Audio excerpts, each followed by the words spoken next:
that working? Yeah, that's it, right.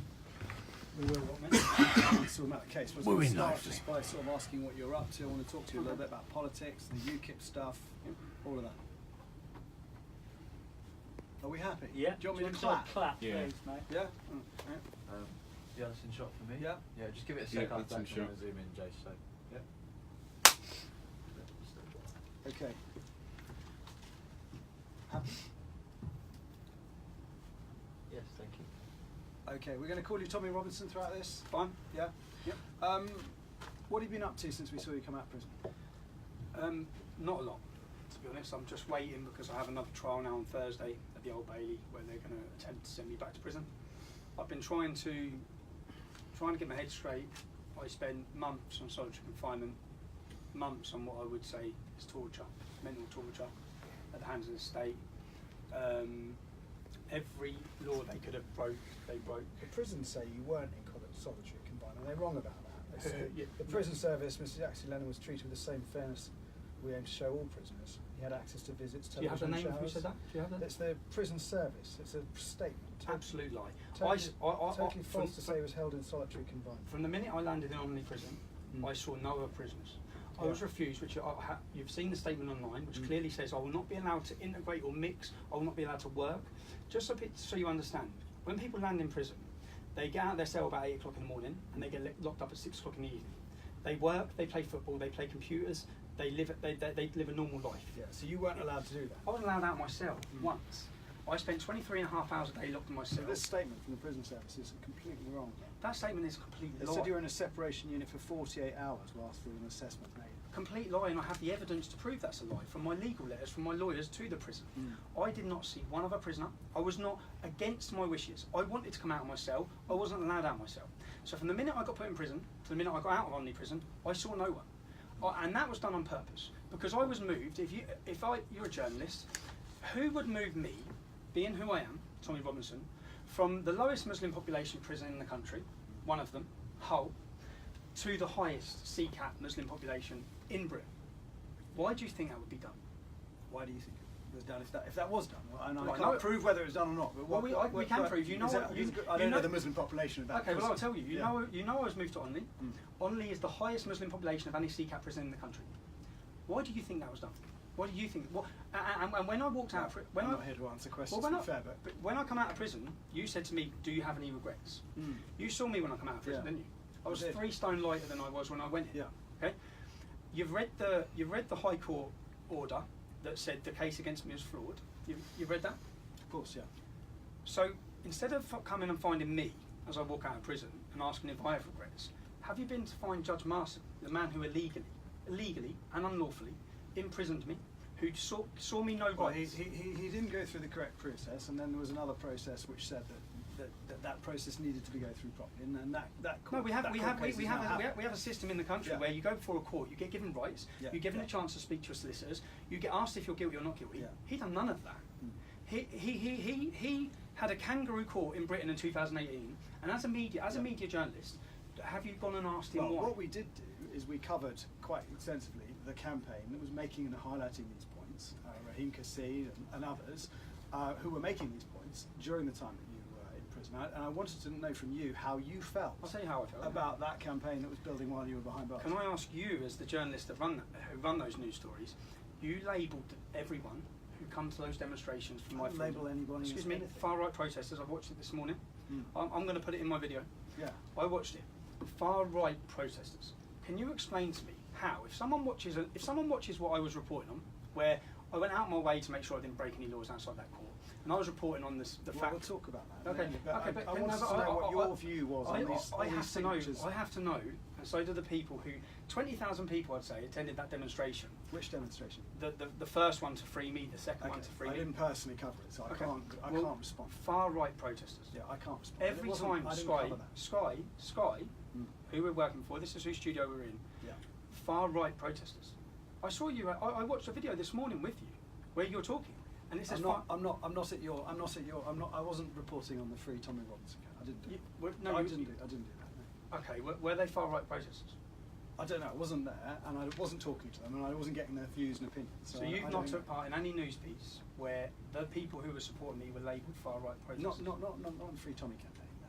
I just want to get your view on the 630,000 signatures that are now the reason why, look, if I'm giving you if it seems like I'm giving you a hard time. No, the reason why I'm saying interviewing you, Tommy. That's what we're here to do. I'll We're here to get your views. I'll explain, and I am just a conduit. I'll explain to you that. I mean, I'll challenge them, but I'm not. I'll explain to you that your reporting, Channel 4, BBC, the mainstream media's reporting, is part of the reason why 630,000 people would have signed a petition. It's part of the reason why the distrust. If you look at the European Parliament's trust in media, where they've done a survey of all European countries, Britain is the least trusted media. The company you work for, the public don't trust or believe you. When you do a hit piece. I know that. I've spoken to some people who don't believe. But no. In the whole of Europe. But what I'm trying to explain to you is the reason why. The reason why, when 20,000 people march because they see an injustice happen, they see a court act like a kangaroo court, like it should be China. They witness that, and then all of the mainstream media come out and support that court's action, even though it's been proven to be unflawed.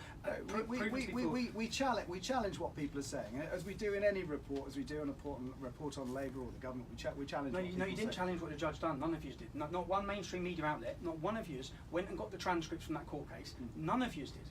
None of you went and just it would have took 10 minutes research. You'd have gone and got the report. You'd have got the transcripts from the court case, and you'd have seen the illegalities of what happened in that court. But rather than do that, all of you stood there and said, "This is who Tommy Robinson is. He's a far right bigot, and this is why he deserves to be in jail." I just want to get you to sort of like speak to me a little bit about all of this and the impact it's having. Can you just talk me through, the impact it has had on your family of being in prison? Well, I went to work that day. Okay, I went to work. This is what I do. I'm a journalist, and I cover reports, and I raise awareness about issues that I don't think the mainstream media are usually willing to talk about. So I went to work that day, and I was taken off the street, and I was due to be picking up my daughter from her school trip, who I hadn't seen for a week, and I was in prison for 30 months. And that was a shock to me. But the biggest shock was when I was moved from the safety of Hull prison to the unsafety of Onley prison, and I was held on solitary confinement. There can be no argument about it. I saw no one else. I was locked in my cell for 23.5 hours a day. Whilst I was locked in my cell, the police visited my wife's house. They told her she's going to get attacked with acid. They visited my mum's house, told her she's going to get attacked with acid. They refused. The only time I was allowed out of my cell was at a time when my children and my wife were at work. My children were at school. So I was refused the opportunity to talk to my family. Yeah. They held my letters back. They refused to send letters to my wife. All of these things were uncalled for, unjust, illegal, and it's 2018 in Britain. This is not. What's your wife think of all this? Was my wife? Does she tell you to give it up? I'll be honest. I said to my wife, because I now face a bit of a dilemma on Thursday at the Old Bailey, where I'm being told that, or I've been told, I've gone through multiple legal teams, that I should basically cut a deal and plead guilty and apologise, and then I'll get time served.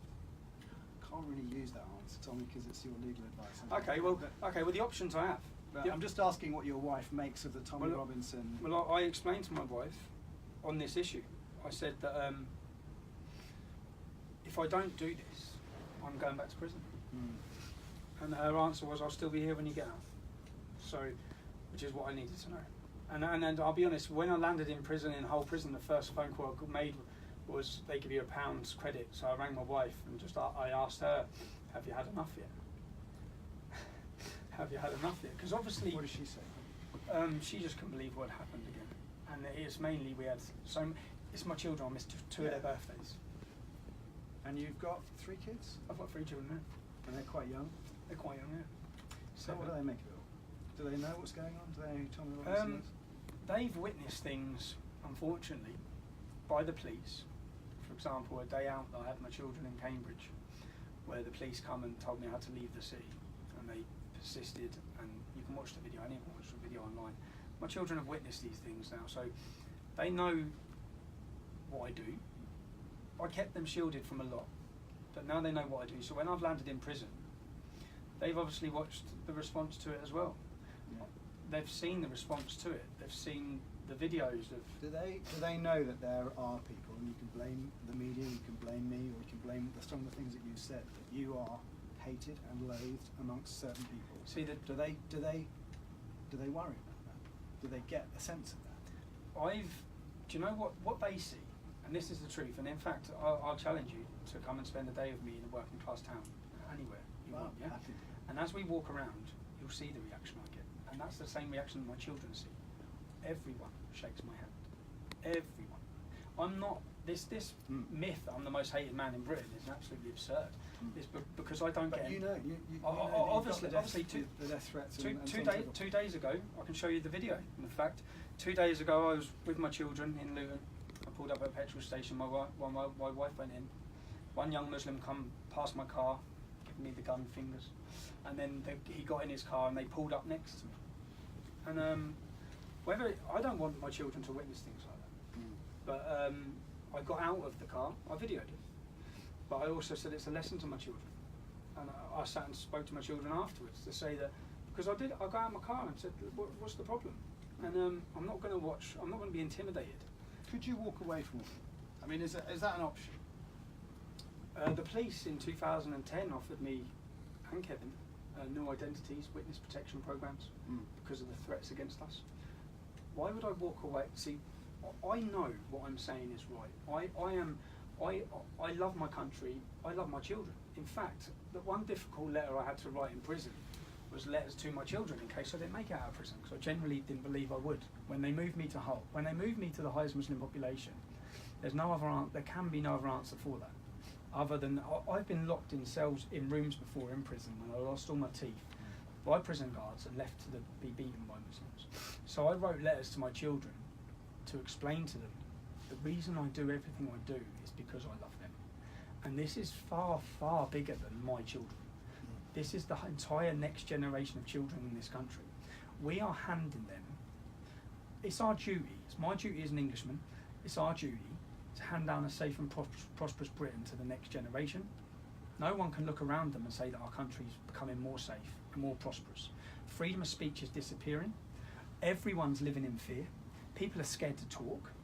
It reminisces, it's like Eastern Bloc. And I truthfully believe, I truthfully, which is the conversation I have with my wife, I truthfully believe that unless we tackle this problem now, whilst we still have a possibility of dealing with it, if we wait 10 or 15 years and the demographical change to this country with the Islamic community, we won't be able to. And these are just statistics. It's like, okay. Well, before we go, I just want to move on to politics. I mean, I hear you want to join UKIP. Is that the case? You want to be a UKIP member? I'd join UKIP, yes. Why? Because I've listened to Jared Batten, I've met Jared Batten, and it's the first politician that I've listened to that I thought, do you know what, I'd get out and vote for him. Yeah. And I've never voted. Neither of anyone I know. So what would you do in UKIP? I'd join UKIP, that's all I've said I'd do. I haven't said I wanted a position within UKIP, I just said I'd join UKIP as a member. Well, that's step one, but is there a step two? Is there become an MP? I don't plan to be an MP. I haven't planned anything like that. I plan to continue doing the work I do. I think that my position and the power that I have is and people are listening. Well, this is the point, isn't it? Kind of, this is the moment of truth, really, because you've been out, you've done what you've done on the streets, you've led the EDL, you've set that up, you've come out of prison with over 600,000 signatures behind your name. You've got websites and people who are supporting you. You can pull a crowd. What do you do with that? I think that isn't necessarily about Tommy Robinson.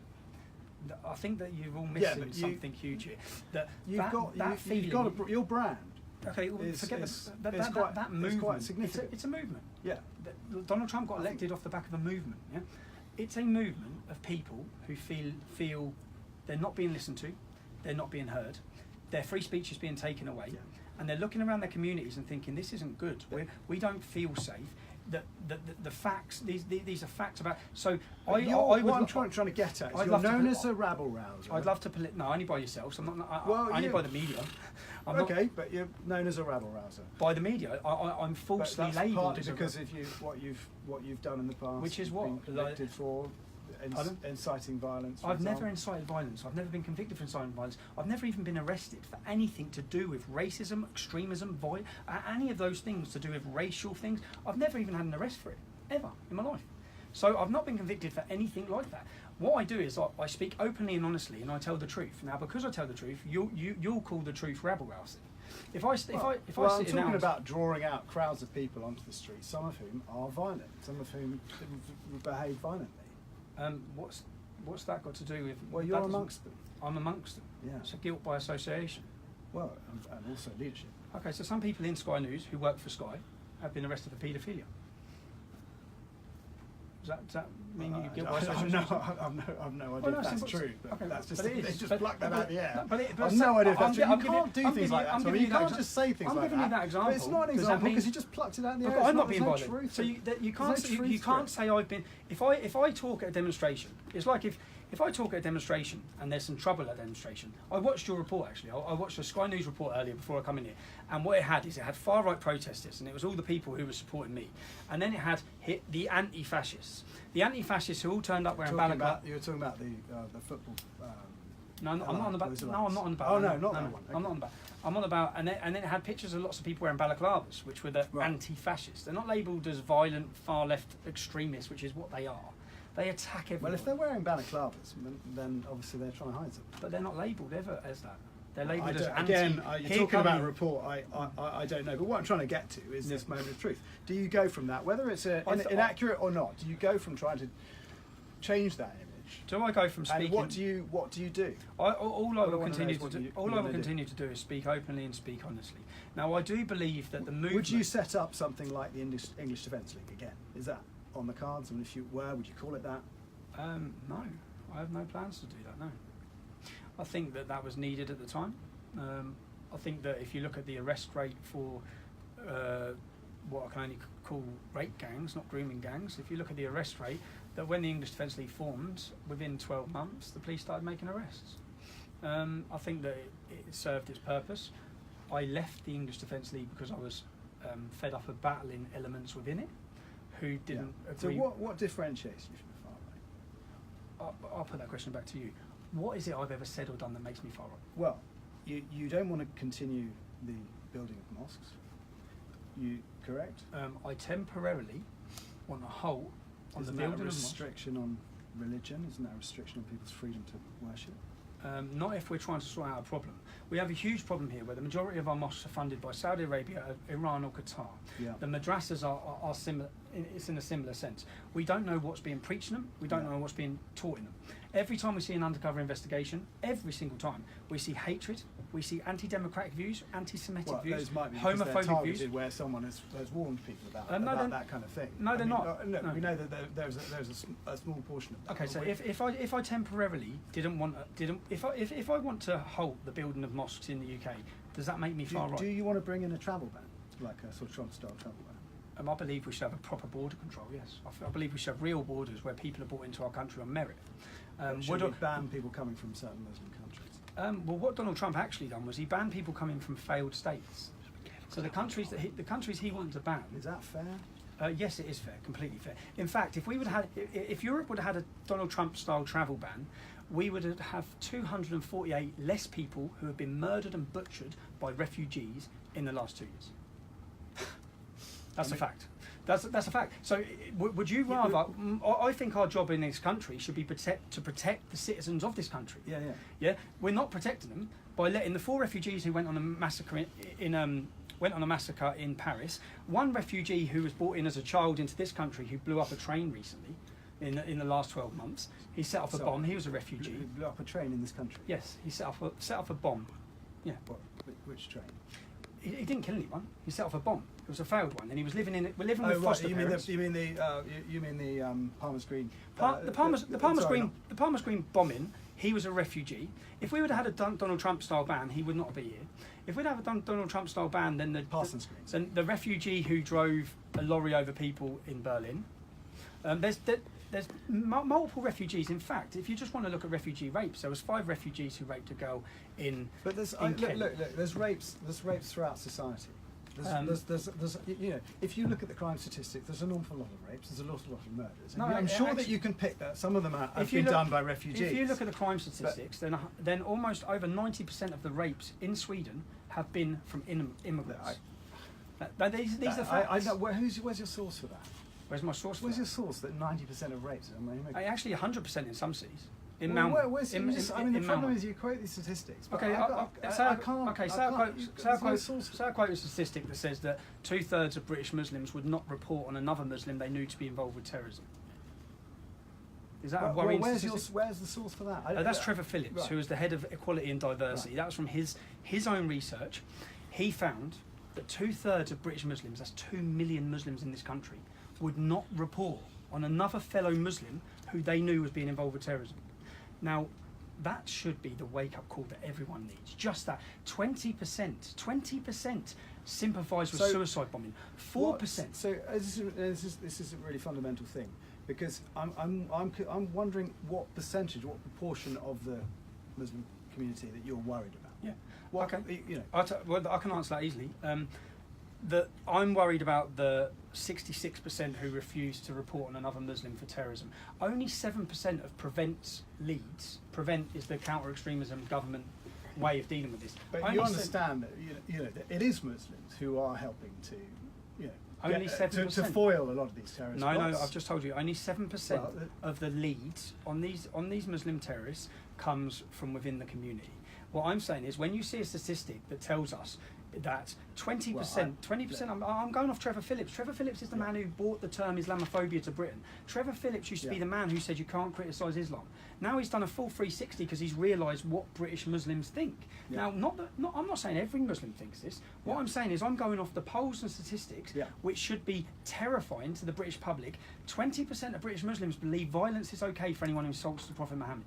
20%. From Trevor Phillips' poll. 4% believe suicide bombings. Just so we know, 4% of British Muslims, it's 100,000 Muslims in this country, believe suicide bombing is okay. Look, I don't know these statistics. But the biggest worry we're supposed to think, the biggest worry is the far right. The rebel outside. Right. Well, but you've said in the past, you tried to join Quilliam.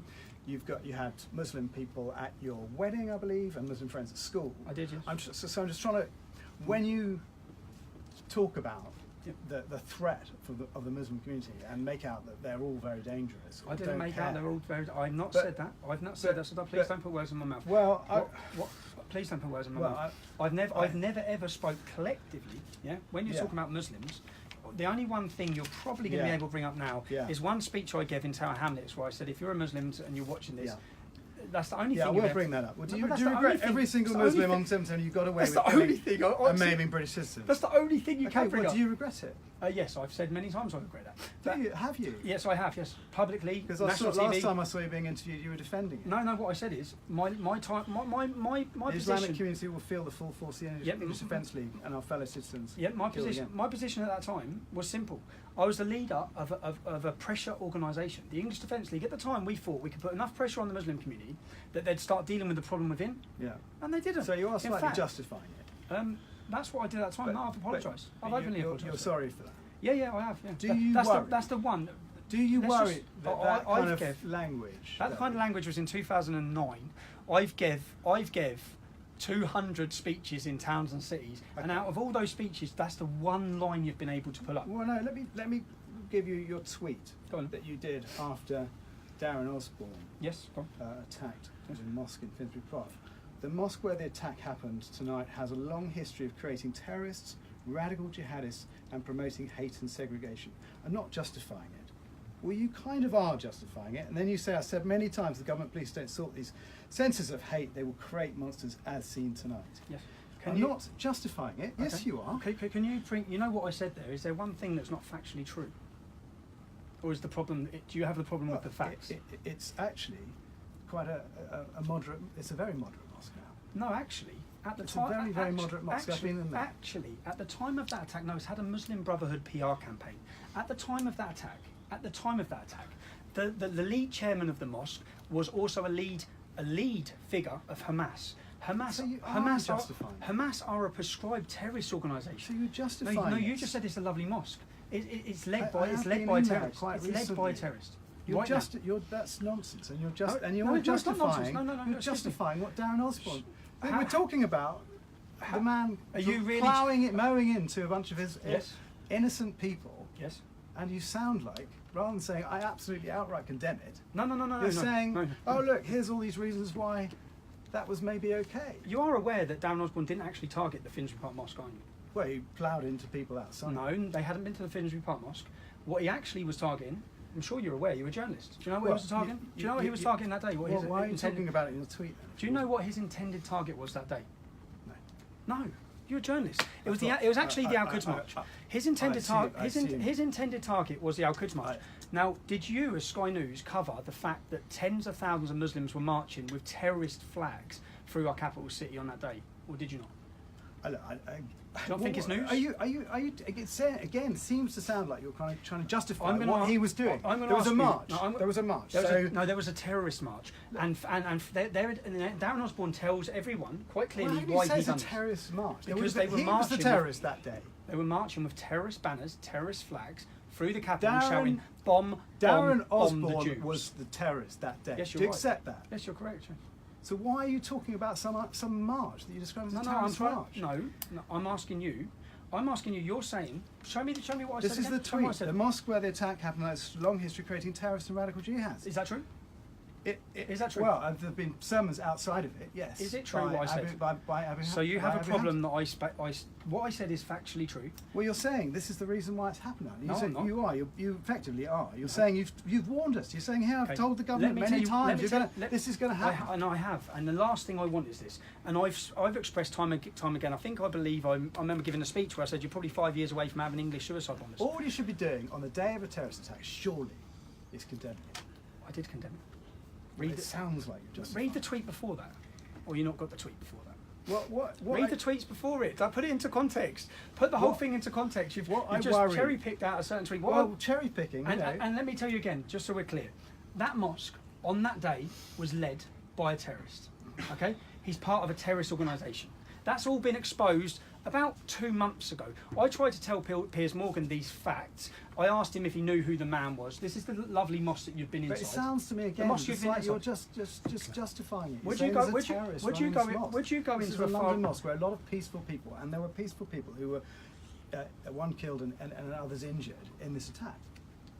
Yes, hadn't been in that mosque. They hadn't been in that mosque. But as we're talking about the mosque, you said it's a lovely mosque. The mosque is led by a terrorist who's part of a terrorist organisation. Would you be frequenting a building that was led by a Nazi terrorist? Would you? Because you just said it's lovely. If there were some peaceful, nice Nazis. Look, I met the imam there, and it's actually like a very moderate person. Oh, did he? Yeah. Oh, well, he condemned radical Islam. Of course he did. He's a lead figure of a terrorist organisation. That's a fact, and that fact everyone knows now because it got exposed about 2 months ago by the Times newspaper. But at the time of that, which I knew at the time because it took me 10 minutes to find out who's in charge. Do you worry, though, that people like Darren Osborne are out there listening to this sort of thing that you're saying? Okay. And it sounds like you're saying, oh well, there were a bunch of other terrorists that day. Now what I'm saying is this kind of activity does have a kind of a kind of justification around it, or at least there's a purpose and a reason behind it. No, Darren Osborne made clear the reasons why he made his attack. Does it worry you that he followed you on Facebook, he followed you on Twitter, he was part of the he joined up to the Rebel website? Does that worry you? Does it worry you that there were 3 successful terrorist attacks before Darren Osborne? Darren Osborne reacted, okay, horrifically, okay? Yeah. But why were you not talking about the 26 children who were blown up in Manchester? I did talk about that. I was there outside the hospital. So do you think that played any part in what Darren Osborne done? Look. Darren Osborne gave a note. Darren Osborne gave a letter of why he made that attack. It didn't mention Tommy Robinson. It shouldn't though, because it's not anything to do with those people. So how is it anything to do with me? How are you? So it's not. I'll tell you why I think there's a problem. You don't think. I'll tell you why there's a problem. Because you're right to say. You know, there are radical Islamic people who are blowing up Manchester Arena. We've seen the London attacks. You're right to say that, and you're right to say that there were people like Abu Hamza who were, behind the scenes a long time ago, with a small group of people. You went and met, who's a lovely fella. He's a radical. Well, I'm talking about Abu Hamza because we know of the fact that he's, or Omar Bakri, who has inspired the nitrate process. And I just wonder if you see any parallels between people stirring up hatred against the West and causing people to commit terrorist attacks, and people stirring up hatred against Muslims and causing them to commit terrorist attacks, and not able to, and finding it hard to condemn that. See the word hatred. Yeah. If I sit here, Fear if I is sit, another word. if I sit here and state facts, which I've done or which I will do, about Islam, is that hatred? Look, I think I'm asking you if you I'm asking worry you. I'm asking you about and we can talk about what facts and what aren't facts, and a lot of it's about context and how you say it. And if you say something like that on the day after a terrorist attack, context is important. Let's look. So on the day of that attack, we see attack at Finsbury Park Mosque. So we think, oh, that's what the media run with. Yeah. So I thought, well, let's look at Finsbury. But did you watch it? And go, Christ, why this guy follows me on Twitter or this guy follows me on Facebook? No, I have any? No, I looked influence and thought, Christ, why has he done this? So then I went on Finsbury Park Mosque website. I started looking up and I saw that the lead member of the mosque was a terrorist.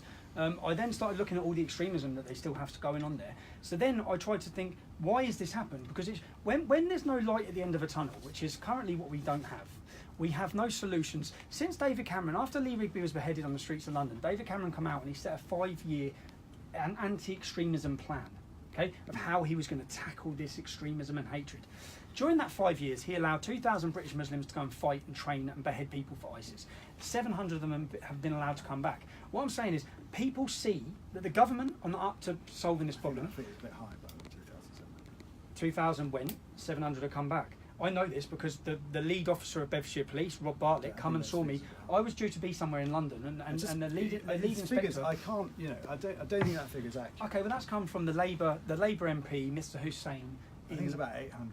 Maybe we don't know how many come back. We genuinely don't know how many come back. No, don't you think that's a problem? Yeah. But okay, so don't you think that's something you should be alarmed about rather than me giving a talk or giving facts? Well, you can talk about it, and we will. I can talk about it. You'll just blame me. We have reported on it. When there's been a terrorist attack. It doesn't matter. What I'm saying is. What matters is that Darren Osborne made it clear why he done this attack. He spoke about Al-Quds. He spoke about Jeremy Corbyn. He spoke about Islam. He spoke about rapes. He spoke about terrorism. He followed you on Twitter and he followed your Facebook. And he followed Sky News. And he followed Sky News. And he followed Sky News. So does that mean he followed you on Twitter? Well, I don't know if he followed. Well, he followed Sky News. So it must be your fault. No, seriously. No, but you know what I mean. No, I don't know what you mean. Well, what I'm trying to get at, I know that you're trying to. There's a group. I know what you're trying to do. No. The public will also see what you're trying to do. No. And the reason for this is the public see straight through your nonsense of what you're trying to do. What's your? Do you see yourselves as Islamophobic? What is? You've just mentioned a word Yeah. that means nothing. A phobia. What is a phobia? A phobia is an irrational fear. Yeah. Okay. So do you think it's rational when 26 children are blown up in Manchester, when we have one Muslim, when there are 3.8 million in the country? Yeah, it doesn't matter how many there are. Do you think it's an irrational fear to worry when we see, within a 4-month period, we see a van kill 9, injured 67. We see another attack. This is Westminster and London Bridge. We see all these attacks. Now, when we see these, and then we see statistics that say, well, so it's okay to be worried. Of course, we should be worried. And in fact, when we are worried, and we base our worry in our fear. Are you not worried about radicalized Islamic people who've taken the wrong interpretation of Islam, rather than? Oh, it's the wrong interpretation. Says who? Well, it says a lot of people who follow the Muslim faith. You've read the Quran? I have read the Quran. Only the English version. And what did you think? I don't speak it. I don't speak it. What did you think? What do you think? There's 109 verses in that book that incite war and murder against non-Muslims. So I thought pretty. Well, you could say that there's extreme language in the Bible. Oh, so that's acceptable then. I'm not saying it is, but I'm saying you're talking about an ancient text. No, I'm saying why I'm worried. Yeah. I'm saying why I'm worried, and you're trying to justify why I shouldn't be worried because the Bible says. I'm not trying to justify anything. I'm just challenging. So I'll tell you why. Because are you concerned about Christians? I'll tell you why I'm worried and why the majority of the British public are worried. Muhammad, who is seen as the moral compass for British Muslims, they believe he was perfect. What? You agree with that? Sorry, I just lost my microphone. Do you agree that Muslims believe Muhammad was perfect? you understand that? You understand that though? I understand that they believe he was the prophet. And he's perfect. Well, I don't know if they believe But he's okay, perfect, well, but I know they believe he's the prophet. They believe he'd done nothing wrong. Now, I'll give you a book to read by Ibn Ishaq. It's the biography of Muhammad. If you read that book, you'll see that Muhammad beheaded 600 people in one day. You'll see that he tortured a man called Kanana, and you'll see that he raped a child. Now, when you see that, which I've read and I've learned and I've studied, and I think, hold on a minute, this man is a very immoral and very bad man. And then I see... Well, Jesus said, I'm not coming to bring peace, but a sword. Jesus. So is he responsible for knife crime in London? If they were holding up that exact verse, if every single knife criminal was holding up that verse saying Jesus told me to kill him, so I killed him, I'd be saying yes, that verse is responsible. I'm saying that Salman Abdi, for example, Salman Abdi could recite the Quran without looking at it. Okay, each other attack has Lee Rigby's killer handed 55 verses written on a piece of paper to a woman in the street that he said forced him to do that killing. My point, do you not think they've got a warped idea? I mean, we don't see Christians running around with swords. Do you not think they have a warped idea of what the Quran is actually preaching? After reading the Quran and understanding abrogation and understanding that what Muhammad says later in his life supersedes what he says earlier, after understanding all of that, no, I believe that they are following out literal. Then I would say to you that you've been radicalised. Would you? Yeah, I'd say that you're following the same understanding of Islam as the people who listen to Omar Bakri, who listen to Abu Hamza. No, not just... If you really believe that. What about the 66% of people who would not report on a terrorist? Would you say they've been radicalised? No, I'd say you've been radicalised because you believe in the same things as the followers of Abu Hamza. So because and your support, you're the only people who believe and would take that literally. Take the idea of not come in peace but bring a sword. Oh well, I better get a sword out. No, that's because I understand Islam. So you're not a theologian. You don't understand. I do understand. You're not. You haven't studied. Have you read it in Arabic? I've got the best. Have you read the Quran in Arabic? My Quran is the best-selling Quran in the world. You haven't read the Arabic version. Oh, so because but there's different interpretations, and what I'm saying is there are theologians who spend a lot of time. Of course, there are. Which theologians? Tribes? Well, any imam. Any imam. Yeah, any imam who has studied it. What about, say for example, Luton's leading imam, his name's Kadir Bask, who I battled against for 8 years, and then in the end he ended up, once they translated his sermons, he was telling them to prepare their weapons and war ready for us. Is he wrong? Well, it sounds like if he's inciting people towards violence, then of course he's wrong. So just so we can, I don't know because I haven't seen that. Just so we can understand this, Boko Haram, ISIS, Al Qaeda, all of these groups, all of these organisations that run huge sway, they have all interpreted the Quran incorrectly, exactly the same way. But my worry is that you believe that, and you believe that they have interpreted it the correct way. No, I know they've interpreted it the correct way. What I'm saying is the majority you've been radicalised. No, the majority of Muslims do not follow the Quran. The majority of Muslims, if we go outside here and go into a local betting shop, it'll be full of Muslims, right? Yeah. They're not following Islam. Well, a lot of Christians don't follow all the Ten Commandments. I know. And God said, if you don't follow the Ten Commandments, you'll eat the flesh of your sons and the flesh of your daughters. It's pretty violent language. What I'm saying is, if a Muslim, because it was written years ago, centuries ago. But you understand that Islam hasn't adapted or changed at all. The Quran is as it was. Of course, it hasn't changed and adapted because you've just said people don't follow it to the letter, to the word. They don't pick out a phrase and say, I have to do this because the Quran says it. You're right, but that doesn't mean that the Quran does not incite that. And it's the same with the Bible. No, that doesn't mean we have the New Testament. That doesn't mean that the Quran doesn't incite that. So what you're saying is I'm wrong for reading correctly the book. What I'm saying is the majority of Muslims don't take... I'm saying you don't necessarily read it correctly. And there are 3.8 million Muslims in this country who are living here peacefully. Yes. And my fear is that you're suggesting that they're following a book that's suggesting that they shouldn't. And there's a very, very, very tiny proportion the book divides. In fact, 4 times as many British Muslims went to join ISIS than joined the British Army. 4 times as many. So you can say it's a tiny... there were about... Well, how many? So realistically, there were about 800 went to Syria, maybe... About 800. 2,000. The number who joined ISIS, some of them would have joined the forces that we were actually supporting fighting against Assad as well. Yeah, that's because... So we don't know the exact number. You mean we don't know the exact number. The other terrorist who joined ISIS. So you're talking about roughly 0.01% of the population, of the Muslim British population. Yes. So it's not a huge amount, is it? You don't need a huge amount. They don't need a huge figure. To have terrorism, the things that I worry about, to have our country implode, which we'll see it, they don't need a huge number. I think Nazis were only 7%, weren't they, of Germany? I think it became the entire population. No, they were 7% of Germany. They were 7% when they took over, right? Let's talk about. My point is that you said I've been radicalised. So will you agree that if 66%, no, in fact, if we go for the 20% of British Muslims who believe someone should be violently attacked, Look, I don't know about these figures.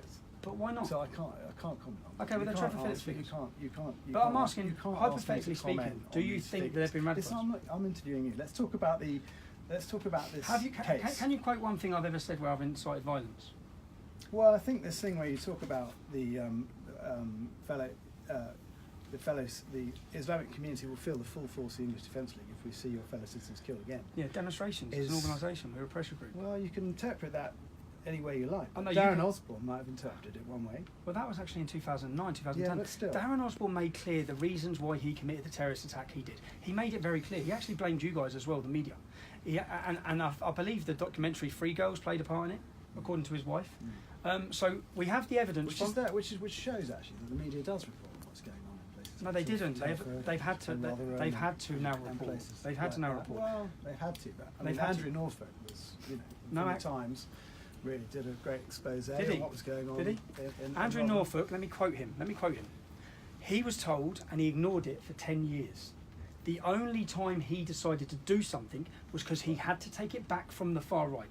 So his motives and reason for exposing the child grooming gangs was not. It was not to help the children. It was not to stop the rapes. It was because he saw the English Defence League doing it. Come on. I'm quoting his words. I'm quoting his words. I'm quoting his words. His words. He said he knew it was going on for 10 years. Journalists don't. He knew it was going on. The same as all of you journalists knew it was going on. In every local newspaper. So you're criticising the guy who exposed the Rotherham scandal. I'm criticising the reasons why he exposed it, and I'm quoting him. He knew it was going on, but he done nothing. The reason he done nothing because it was brown Asian men raping young white children, the far right stream. That's what he said. I'm quoting him. The only reason why he decided to act on it was to take it back from the imaginary far right. His words. Why do you stand outside courthouses? Why do I talk about a particular case when you know that it could potentially be contempt of court? So I believe that forewarned is forearmed. I believe that we should have education system going on across this. You not believe in the legal system? The right of fair trial? Yes, and those men had a right to a fair trial. Nothing I said could have prejudiced that trial. We'll have this argument obviously on Thursday. Yeah. Well, I mean, you had the case back in May last year. The Canterbury judge, Heather Norton, said, this isn't about free speech, it's not about freedom of press, not about legitimate journalism, political correctness, it's about justice. Can I explain to you about that justice? That she and ensuring that a trial can be carried out justly and fairly. So on Canterbury, there was 5 men who were on bail. One of them disappeared again, like they do. One of them done a runner. Well, that's up to the law. That's not up to vigilante Tommy Robinson. No, it's not. That's up to that judge who gave them bail. So she failed the British public. Now, those 5 men who had, let's give the evidence was that a young girl was lost. She went into a takeaway and asked for directions. 5 men took her upstairs and they gang raped her. Their DNA was found at the time in every hole she had, all over her. Okay, all of their DNAs were found. Now, I knew they were on trial, but then I heard that they're still running the same chicken shop. So I drove down to Canterbury and I went to the business. And lo and behold, they're still running the shop. And I spoke to the business next door and said, excuse me, have you seen any young girls in that shop? She said, yeah, there was lots of young girls in there yesterday. Now, I'm a father and I have 2 daughters. And I believe that allowing men who are on suspicion with DNA evidence, they should have been in prison. They're all serving 20 years in jail now, yeah? Right. So they were paedophiles. Yeah, no, we can talk about the case. Okay. Absolutely. So they were paedophiles.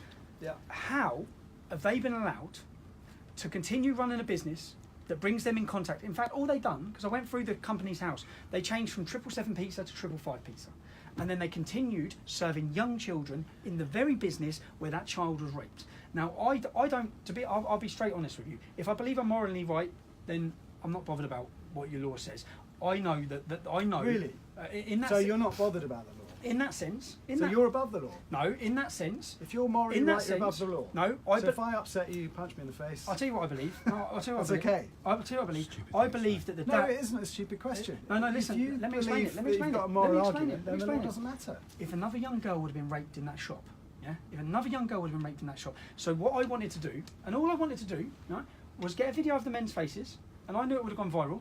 And then I've gone to their shop already. I've already been to their shop, and then I want every single child and parent that lives within that vicinity to know what those men are alleged to have done. The court says, right, we can't charge these guys now because because you've influenced the jury. No, do you not understand influencing the jury? Yes, I do. I've been on my own training courses. Influencing the jury is when you assume guilt. I said, did you do something to make a jury think that person might be more likely to be guilty? I think their DNA done that.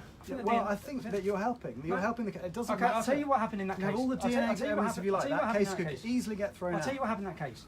The judge let down the British public. Those men should have been in a prison cell. You potentially let down the British public. No, I potentially didn't. Potentially committing a contempt of court that could have got the whole thing thrown out. Which it did. Do you not understand that, though? Do you understand that potentially it could have done? Do I understand? At the time, I'll be honest with you. At the time, I wasn't aware of contempt of court laws or rules. Now, after that case, what I did is I went to Kingsley Napoli. Do you know who they are? They were the leading law firm in London, and I went and done my own training. I paid privately for training because I'm journalism.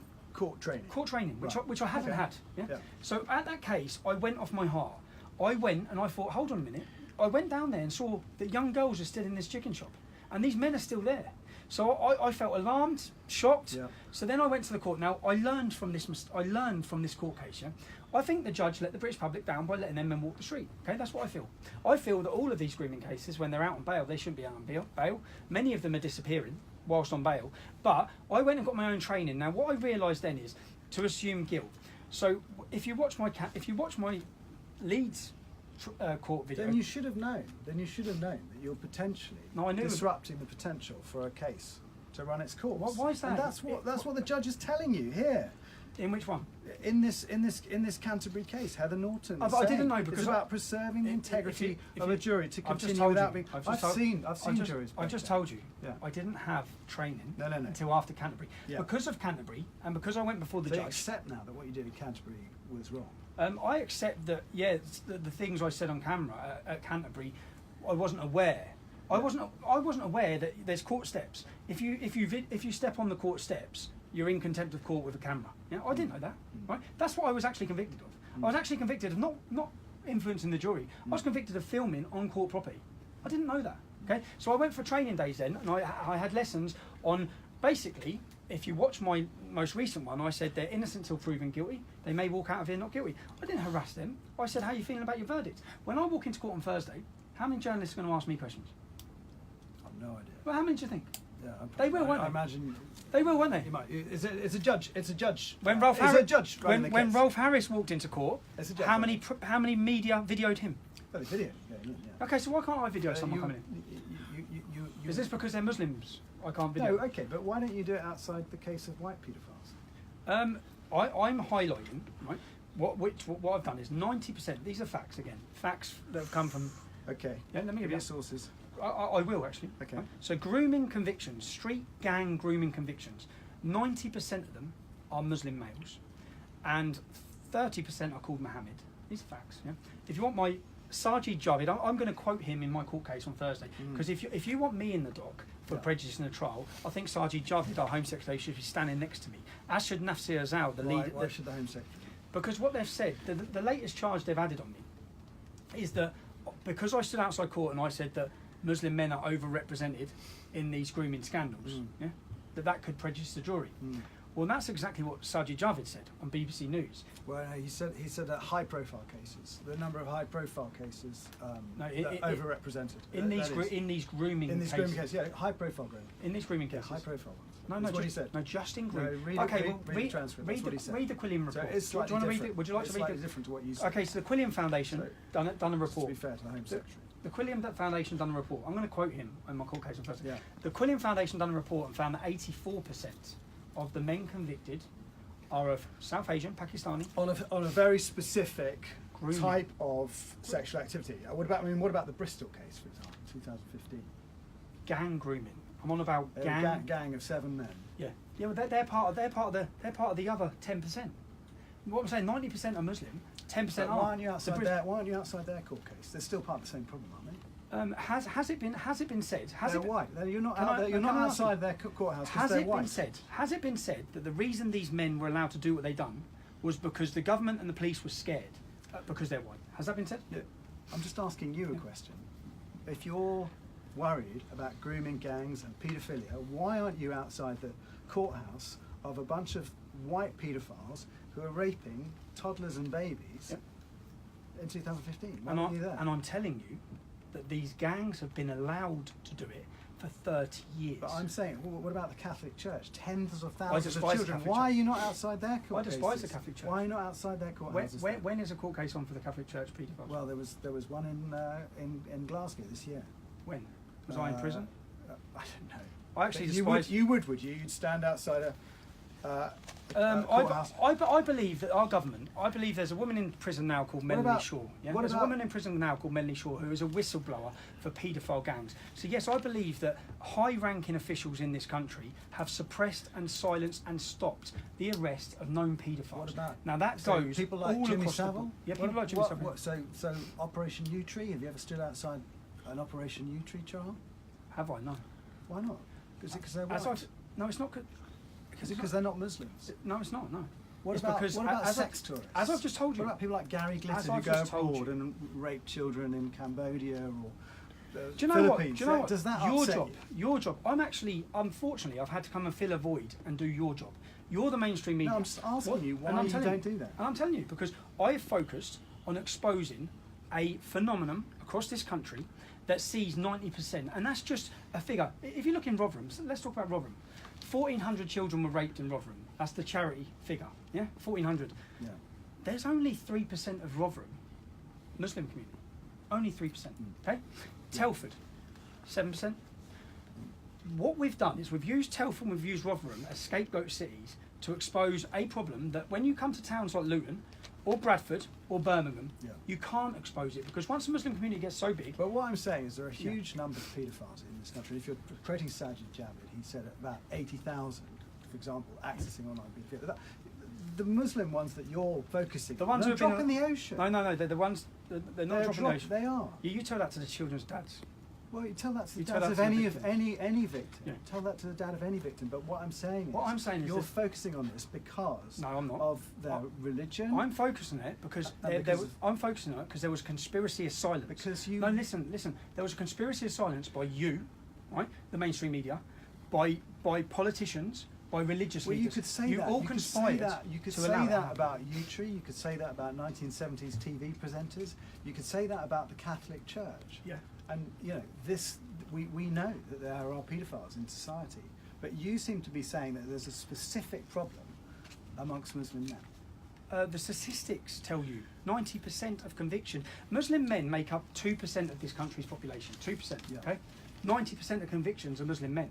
That basic fact tells you that they are hugely overrepresented, and everyone should ask why. And what I'll tell you is, what I'll tell you is, when you read the Quran, when you understand Islam, Islam permits Muslim men to take non-Muslim women as sexual slaves. Well, the Bible. How are you going back to this? The Bible says No, that I'm going back- men I'm- can sell their daughters into slavery. There's a whole I'm chapter on it in Exodus. Muhammad had sexual slaves. I'm going back. The Prophet Muhammad had sexual slaves. I'm going back to why this is happening. And if you want to stop it happening, I if mean, you the want to British stop it- Empire isn't exactly free of blame around the whole issue of slavery. I mean, I'm talking about an epidemic of Muslim gangs raping young children. He's on about the British Empire. No, but so, you're on about a text that goes back to, you know, the 7th century. a text that Boko Haram, when Nigerian girls were taken, the lead. When I'll tell you from my point of view. When I Nobody sit who there, reads the Bible, who reads about the rules of slavery in the Bible, looks at it and applies it to today's rules. So ISIS, and it's the same with ISIS ISIS they're in an Islamic state. We are in the United Kingdom, and people have to abide by the rules of So this let country. me ask you then. Let me ask you then. Why are 90% of grooming gang convictions Muslim men? Why? Why do you think? I don't know the answer to Oh, that that's question. I very don't know helpful what of you. No, I don't. But Why- I know what- that the what Home do you think Secretary. the reason No, could but be? I know that the Home Secretary is looking at it. And I don't think it's right to speculate No, what on do what the you- reason no, is. no, no, so but what- it could be cultural, but it equally could be. could be There's cultural. there's a group of criminal networks that are operating together. There's a big issue at the moment around county lines drug dealing. There could be any number of issues. So I don't think it's right for us to speculate. Do you think we should try on and what find out issues. what I the reason certainly is? don't think Do it's you- right do you to think- stand outside a courthouse and say that the people in there might be more guilty because I they're didn't say- Muslim. I didn't say. You're insinuating it. You're I standing outside a courthouse. Yes, you are. You're saying, look, they're reading this text, telling us. You just told me that they can take slaves. They can. If that message gets to the jury, you've just blown out the case. Actually, the head of the CPS and the judge, which I've got the transcripts, both said that nothing I said could have prejudiced the jury. Well, it sounds like it. Nothing. Sounds like it. If Why that's does it what sound you like said. So, a fact. If you're standing outside a courthouse, you're saying, look, they've read this text that tells them they can have slaves. I didn't say they had read that text. No, I didn't. You're saying this is the text that they follow. You're saying Muslims follow a text which allows them to have young children as slaves. You're standing outside a courthouse. I didn't say that. That could influence the jury. I but did not say that. honestly, I've been in juries I where did people not see say that. I did not say that. I thought you just said that to me. Yeah, I'm saying to you, I did not say that outside didn't that say that courthouse. outside the courthouse. Outside that courthouse, what I said is so we can understand. Because don't you think we need to get to the bottom of the reason why 90% of the men... Absolutely, and the Home Secretary We're is not allowed to. commissioned a report on it. Yeah, I only commissioned a report after I got sent to prison. Prior to me being sent to prison, had he commissioned a report on it? In fact, No, you, people were- Sky News, you labelled the gangs Asian. Why? Well, I've talked about them being Pakistani men. I've talked about them being Muslims. No, I can only talk about my own reports. No, you label them Asian. Okay. Yeah, I know. Now, if you know anything about Britain, you'd know that in the 1970s or 80s, the Sikh community of this country had to form a nationwide gang called Shila Punjab. Yeah. They had to form that gang to protect their daughters. Okay, because their daughters were being taken. Still now, their daughters are being taken. Okay, by Muslim men. Okay. Now, what I'm saying is, we need to research and we need to try and stop this happening. Now, the best way to stop this happening is to give parents the evidence, because it's evidence and factual, that this is what Islam promotes. Islam promotes that as soon as a child, I've been on debates where I've sat on a debate and I've talked about these children, and one of the Muslim women, it was on the Nikki Campbell show, she said young women. And I only when I watched it back, when I said children, she corrected me and said young women. Now, if you know Islam, then as soon as a girl starts her period, she's a woman, she's not a child anymore. Now, that's why there has been no outcry within the Islamic community over what these men have been doing. Well, they don't. They very much don't They blame believe in the sex before marriage. I mean, that's They do with non-Muslims. They're allowed to take sexual slaves under Islam. in an old-fashioned thing. So An old-fashioned thing. from the 7th century. There's It's no, not- there's it's not not in something- this country. There's nobody with It's sexual slaves. Okay, so a young girl who's 11 years old in Oxford. And by listen, the way, on the Bible, you're allowed there's to a young, sell your daughter a into young slavery. girl who was 11 years old in Oxford. They heated up an iron rod with the letter M for the Prophet Muhammad and scalded it on her bum. Would you agree she was a slave? I mean, that's They nailed her abhorrent. tongue to a It's an table. abhorrent thing to do, So of would you course, agree yeah. that she was a slave? It's an abhorrent thing to do. Okay, so let me give you and it- the fact is that across this country, in every there's abhorrent things done in every single by people behind closed doors. in every white, single black, town and city, Muslim, all across the country. in every single town and city in this country, young children are being taken as slaves by gangs of Muslim men. Now, if you don't want to draw the correlation to the fact that Islam promotes and allows that, then you don't want to because you're too weak and too much of a coward to do it. But I will do it. I will tell people we need to look at why this is happening and understand And why I'm it's happening. telling you that you're potentially inciting racial hatred. Unbelievable. You've been out on the streets. You get. Don't you over think the course of your time What as the race- EDL what- as an EDL member, you were getting people out on the streets. What race have I who were mentioned? Who were What getting race have I angry. mentioned? What race have I mentioned? You've mentioned Muslims, and you mentioned Muslims we've aren't a talked race. about You understand Pakistani. that? We've talked about Pakistani men. Islam is not a race. Yeah, but we've talked So- about Pakistani so men me- who believe in Israel, and this is semantics. No, about no. whether You- it's you can't racism make or it- Islamophobia. You can't make an accusation It like is that. semantics. You can't It make is an accusation semantics. like that on TV and not back it up. Tell me what I've said that is inciting racial hatred. You're suggesting that people of a certain origin are more likely to be rapists or child pedophiles or take slaves. So that's factual. That's actually factual by the grooming statistics and the rest. That's inciting racial hatred to you. That you are suggesting that there is a group within society who are more likely to be paedophiles. You might say the same about the Catholic Church, for example. There is actually. If we look at people who run churches, and there is a higher And they're percentage people chance who of the are person in running. authority. There's a higher percentage chance of the person running the Catholic Church is going to be a paedophile than a person running a Buddhist or a Sikh temple. That's a fact. Okay. Now another fact is that there is a higher percentage chance that it's Muslim men for street gang grooming. That's a fact. You're equating it to the book that they read. No, okay. When I sit on TV and I watch Boko Haram, who are a terrorist organisation in Nigeria, when they kidnapped 200 Nigerian women, we all saw the campaign "Free Our Girls." Yeah? We saw every political leader holding it. What the leader of Boko Haram said on the camera is, "Muhammad has commanded us to do this." That's not me equating it. That's the leader telling us why he's took those girls. Now he clearly says, we've took those girls because Muhammad commanded us to. If you look at ISIS and all the sex slaves they've taken, they clearly state this is justified under Sharia, that's why we're doing this. Now what I'm saying is, if we've got sex slaves being taken in every Islamic country in the world, and then we look at the statistics in Britain, and we see that the majority, 90% of these grooming convictions, brothers are sharing young children as victims, cousins, fathers and sons. Okay? Yeah. There's something seriously different within this community that views how this is. There's no outroar. In fact, at each one of these court trials, all the women and all the families are calling the young girls slags. But if you're worried about this, do you not accept making it more difficult for justice to be done? I mean, these guys are going through the justice system. No. What's your problem? Okay, there was a video called Loverboy that come out of Holland, which was showing that in Holland it's Moroccans, okay, doing these crimes. In Britain it's Pakistanis. We have majority Pakistanis. If you go to France, it's Algerians. Common denominator in all of them, they're Muslims. Now, if you go to Holland, they actually created an educational video to be shown in schools to warn children about these crimes. When they tried to show that in Britain in 2007, the British establishment would not allow that video to be shown because, like you just go, oh, it will incite racial hatred. So because of people it's going to incite fear to suggest that, when you also know that there are, like the group in Bristol, white paedophiles. Do you know what? I'll be honest with you. Yeah. I don't care if it incites fear, so long as it educates the children and prevents them being raped. Okay? Now that fear is a genuine, realistic fear that people should have.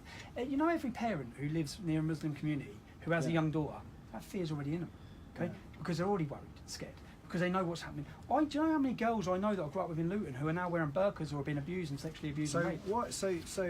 So you've told me you're not really interested in going into politics. You're not really interested in that sort of democratic process. I haven't said that. I didn't say that. Well, you said you didn't want to become an MP. You just wanted to. I said that what I'd love to see is UKIP represent the working class people of this country, and I'd love to see them galvanise and politicise the support and the movement. That's what I'd love to see. But do you really want to leave this into with the thought that you're happy to instill fear of a community of 3.8 million people? If you watch every speech I've ever give, okay, I say, in fact, let's go back to my Leeds video, yeah, the one that I went to prison for. Have you watched the video? No, it was taken down. Oh, you've never watched the video? No, it's not been taken. Live stream. It's not been taken down. It's online now. Okay. So you haven't watched the video? No. In that video, I make it clear that there are many young Muslims that I've grown up with who would be as disgusted as me with what's happened to these children. Okay, I make it clear that it's not all Muslims. I make that very clear every time I talk. Okay, but just because the problem is identified from coming from that community, that I'm not going to stop saying it or stop educating or stop telling the truth about it. Now, what you seem to have had a problem with so far is truth and facts. You don't like the reality of what the teachings of Islam are, and you have a problem with me identifying. No, I'm just saying that there's similar teachings in the Bible about slavery. That's not an argument. That is not an argument. Well, it is, because what we're saying is there's only you that's taking it literally. You and Abu Hamza and the radical parts of extremism. What about who believe that this is actually something that they need to act upon? What about the man who embroidered the... Did he take obviously a hideously violent man. There are those in all if you go through the the transcripts of most of these court cases, they make comments about the girls being little white slags, about them being cheap and the way they dress, all coming from cultural differences. Okay, all of the comments for example, let me give you another example. There was a Somalian in the Bristol rape case who said that it was his religious duty to do what he'd done. So it has again. What's your sort of ultimate aim? My own aim. I would love to never talk about any of these issues again. How's that come about? I'd love to be in the I'd love to just be going out working hard and progressing, but So unfortunately, where do we get to? Where do we get to that? What point do we have to reach when you can stop talking about this? What needs to happen? in the last 12 months, there have been 4 successful terrorist attacks in our country, and 10 stopped, just in the last 12 months. Okay, the terrorism arrests and the terrorism arrest rate goes up 60% each year. The grooming cases that are currently running now are across this country. The hatred that ISIS fires, all of these problems. I'd love to be in a position where I didn't have to talk about these things again. But quite frankly, I have 3 children, and I owe it to my children. So where do we? How do we get to the place? How do we What get do you there? say? What do you? What's the pathway to that? You know? I mean, I can see what you're saying. You're saying let's make sure that there are no more terrorist attacks on the UK. I'd love UKIP to get in government, and then they could start putting in some policies. For example, why is Saudi Arabia funding schools in London? Why is one of the most barbaric human rights violations country in the world? Who funds you? Who funds me? Yeah. So before the English Defence League, Yeah. before I set up the English Defence League, I had 7 properties and 2 successful businesses. Yeah.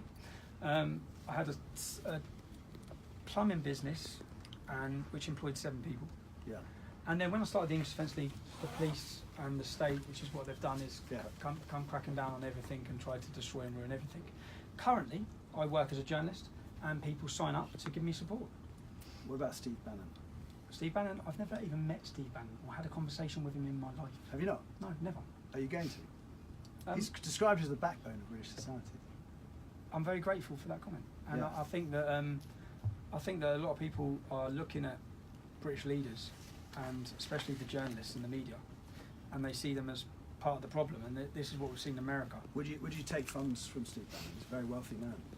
Steve Bannon has not offered me funds, so it's a ridiculous He's question. not. Well, it's not. He might offer you funds. He's a big fan, obviously. To be honest, I don't think I need funds. The work I want to do next is to reach out to the victims and families of these grooming scandals.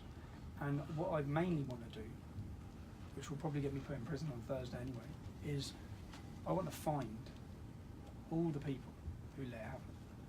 All the people that there's evidence on. For example, there's a woman in Oxford who, I think she took a £250,000 payoff. She knew what was happening to those girls in Oxford. She's now in charge of visit tourism for Oxfordshire. Oh, I think. Yeah, well, again, I've got no evidence, and you've got not providing any evidence to back up that claim. I'd love to. But so you wouldn't take funds from Bannon or an alt-right organisation? So I'll just be completely upfront. I've had 2 best-selling books in the last 2 years. Okay. Yeah. I'm going to have another best-selling book at the end of the year. That's where you get your funds from. I won't need to take funds From writing books. And you wouldn't get behind a movement that Bannon was trying to set up in the UK, because there are, and Raheem Kassim is very close with him, and I very think close Raheem with Kassim is brilliant, and he's been behind your campaign, and he's talked about creating. I mean, I've spoken to him about it, creating a movement behind you. You're not up for that. I haven't had a conversation with anyone about that. Really? You've spoken to me about it. I spoke to you about it. No. Raheem spoke to me about it. Okay, well, I'll be honest with you. Yeah. Okay, I come out of prison however many weeks ago in not a good place, and I've been trying to get myself back to normal, and that's pretty hard when I'm preparing in 2 days to be put back in prison. So I've not been in a position to meet, speak, talk, or plan anything, and that's just the truth. Unfortunately, I've had to be seeing doctors and medical advice on the fact that of the consequences of what's happened in my last prison sentence. So I'm not in a position now to make plans for anything that I'll be doing, because I wouldn't want to go out. I'm not in that right frame of mind. How are you feeling about the prospect of going back to prison?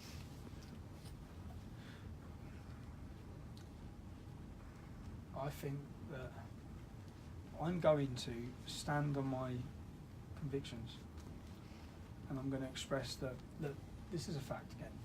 I was sent to prison for breaching Section 4 reporting restriction order. That same weekend, 3 national newspapers breached the same order. one newspaper breached 2 Section 4 orders. When they were made aware, and I've got all this evidence in my transcripts from my court case, when they were made aware that they breached the order, one of the newspapers just didn't care. They refused to remove their thing. Now, many people have committed the same so-called crime that I've committed. None of them have faced prison or been convicted or even arrested. I have already spent 2.5 months on solitary confinement for you're a journalist. You're a journalist, yeah? Section 4 court order, under the law, when you read the contempt laws, the judge has no power to put reporting restrictions on the information that's already in the public domain. Everything I said outside that court was in the public domain. Okay? You weren't supposed to be there, were you? Because you Why not? had a restriction on you going to those from your No, I previous didn't. case, No, from, I didn't from have the a Canterbury case. No, I didn't. That's a lie. No, I didn't. Well, that's been widely reported that But you had a restriction. It's on also you weren't allowed. it was also widely reported that I pled guilty. It's a lie. Okay. No, I know that's not the case. But you did have a restriction. On No, you I didn't have a restriction from the previous case. No, I had a committal for contempt of court. Okay. Yeah. Now, for me to stand outside a courtroom, this is a free country, and I'm a free man. Okay. And if I stick within the law, which if you read the law, the judge has no power to put a report restriction on information that's in the public domain. I knew when I stood outside that courtroom, I knew the verdicts of the first part of the trial, and I knew lots of the ins and outs of the trial. I never spoke about any of them. I didn't assume guilt. Went out of my way to make sure I made people aware that they were innocent until proven guilty. I done nothing wrong, and I've spent. And in fact, What do you think is going to happen then? What do you think is going to happen?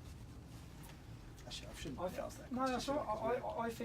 I think on Friday morning I'll be waking up in prison.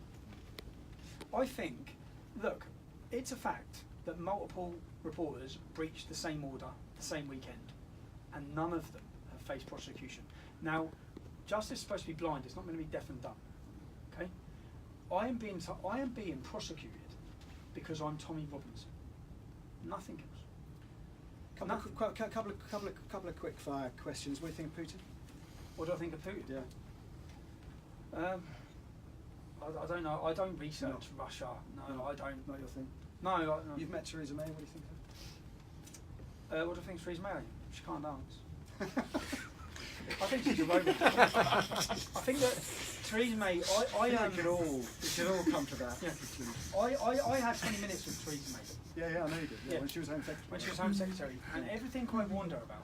I actually went on about Luton's Islamic Centre, yeah, where Khalid Massoud? Was that the terrorist on Westminster Bridge? Yeah. So guess where? I specifically, in my meeting with her, begged her for help in Luton, yeah, as Home Secretary. I said, this mosque, this Luton Islamic Centre, and I listed all the things. Khalid Massoud worked at that mosque. Right. Everything I warned her about has come into fruition. And now that leader, who was part of my Luton in Harmony, the reason why I was so concerned was because I knew and understood what that mosque was about, and they were part of my council. Yeah. They're part of all the Luton in Harmony. You know, we need all diversity is stronger together. And I knew that they're smiling, like the imam done to you at the Finsbury Park Mosque. They're smiling and shake your hand the whole time they're working against it. Have you ever met like Abu Hamza or Omar Bakri or any of these guys? No. So their head office was in my hometown. Yeah. Yeah. So Omar Bakri, all of them were positioned in my hometown before I knew what Islam was. They were promoting hate. Many of them, it's like many of their, even Saiful Islam, Saiful Islam, who's one of the main leaders. He's getting out of jail soon. Anjem Chowdhury's about to be released from prison. Yeah. How? We're at war, whether you like it or not. If our security services didn't prevent the bombings, then every single month last year, something would have been blown up, football stadiums, shopping centres. Now, we're at war. The sooner we accept we're at war, and these men who are promoting the war against us. But that's why you've got to not accept the interpretation that they have of the Quran. I mean, I've met Omar Bakri. I interviewed him in Beirut, and he's a very, very different character to the guy who runs Finsbury Park Mosque. I can tell you that. Very different. And his interpretation of the Quran is hateful. No, Omar Bakri is obvious. It seeps out of every pore. But then you have some that do it behind a smoke screen. Yeah, some that like, for example, Kadir Bask. Up until now, he's been exposed. Khalid Massoud's working man. Now, now he's been exposed. Before he was exposed, he stood on my local TV all the time smiling, saying, "Oh, come and have coffee with us." And the whole time, he's promoting pure intolerance and hatred. So what I'm saying is, with Islam and understanding who Muhammad was, my biggest problem is understanding who Muhammad was. He was an immoral, warlord, barbarian. I'm just trying to get to where, rapist. just sort of, I know we've gone a long time, but just trying to get where you are at with Muslims, because you're saying, oh, you can't trust these guys, they're two-faced. It's effectively what you're saying. I didn't say But, that. well, you did. You said I did there's say the behind the smoke screen guy. There are. Yeah. There are. But you've got There's Muslim friends. You've got. Yeah, they're just normal lads. Look, Sure. the majority of Muslims in the UK, what I have a problem is when they start following the literal word of their scripture, we're going to have a problem. Yeah. When they want to live as Muhammad did, we have a problem. The reason why is because he killed people, he murdered people, he was a barbarian. Now, the majority of Muslims don't even pick up the Quran, read the Quran, or go to mosque. The majority, they might go to mosque when it's Ramadan. That's the majority.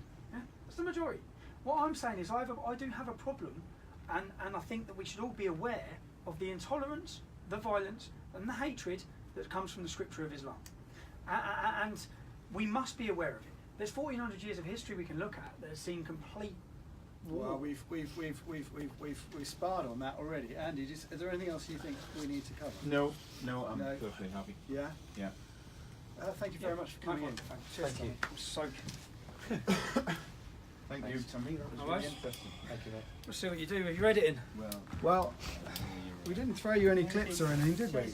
Jason? No, you just put the clips in your show, wouldn't you? Oh yeah, sure. You'll edit the clips in. Well, Or is that just going to be an interview, or are you going to put all clips in? we'll definitely use the No, stuff of still you need it. You coming still out need of it. prison. Still use it. Yeah. Oh, give me 2 minutes. Not many Once these clips, guys are out, many there's in the no interview. rush. How many minutes was it? Oh, Hold on. an hour and 15.